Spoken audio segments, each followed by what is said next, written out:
मुबारक भी देता हूँ आपको कि आपके लीडर की पहचान बन गई है। बहुत बड़ा स्टेटस जो है हमारी पार्टी ने हमको दिया है।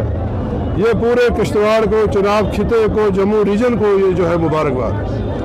उनकी चुनी हुई सरकार जो 1 साल से जो है यहाँ चल रही है, क्या वो सही तरीके से काम कर रही है? मैं आपसे ही पूछना चाहता हूँ, क्या वो काम कर रही है? नहीं कर रही है, क्योंकि यहाँ ड्यूअल सिस्टम है। ड्यूअल पावर सिस्टम में कभी भी जिस घर में 2 औरतें होती है, क्या वहाँ अमन होता है? होता है? नहीं होता। कुछ ना कुछ लगा रहता है। लिहाजा देखिए, हमारा हक हमसे छीना गया है। ये कोई दिल्ली वालों ने हम पे कोई एहसान नहीं करना है। स्टेट ये बार बार पहले इन्होंने कहा डिलिमिटेशन करेंगे, उसके बाद जी इलेक्शन होंगे, इलेक्शन के फौरन बाद जी हम आपको स्टेट दे देंगे। अब मुझे बताइए, जो लोगों की चुनी हुई सरकार है, अगर वो प्रॉपरली नहीं चल सकती है, नहीं चल रही है, लोगों की उम्मीदों पे नहीं चल रही है।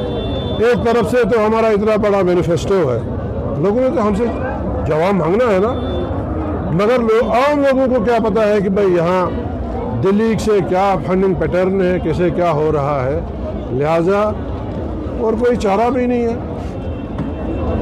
अगर उमर साहब ने इसकी बात की है तो फाइनली मुझे लगता है कि अगर prime minister on the floor of the house, home minister on the floor of the house ये कहते हैं कि अप्रोप्रिएट टाइम, भाई डिलिमिटेशन भी हो गया, इलेक्शन भी हो गए, एक सरकार बन गई है, 1 साल हो गया है, और आप भी अभी भी आप कह रहे हो कि अप्रोप्रिएट टाइम, तो वो कब आएगा?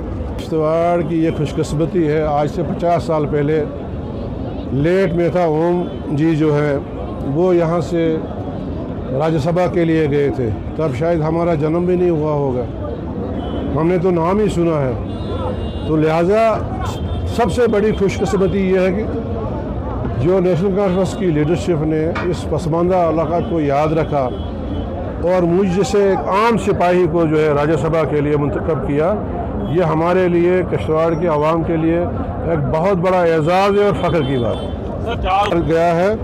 और 2 जो है यहाँ बड़े बड़े लीडर जो हैं, जब वो वोटिंग में जाते हैं वो बड़ा क्रूशल होता है, और ये कहीं 10 साल के बाद या 6 साल के बाद टाइम कहीं आता है, तो बड़े बड़े लीडरों के वोट जो है गलत हो जाते हैं। अब जो गलत हुए हैं उनको नहीं हम ये मानेंगे कि भाई ये जानबूझ के हुए हैं।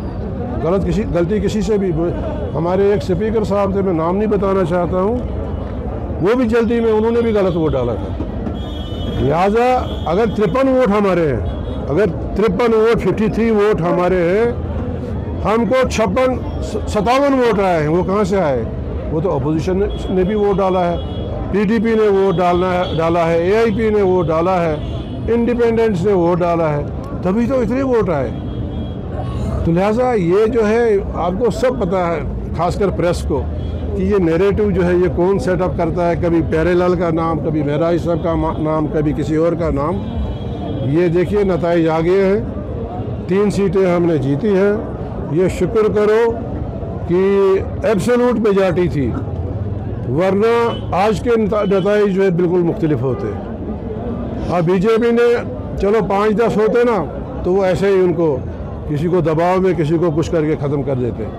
ये तो 25 से 28 लोग जो हैं, ये तो फिर तो कहीं के नहीं रह जाते। लिहाजा इसके लिए जो है मैं तमाम हमारे जो एमएलएज हैं, अपोजिशन के हैं, अपने हैं, उनका भी शुक्रिया अदा करना चाहता हूँ और आपका भी शुक्रिया अदा करना चाहता हूँ।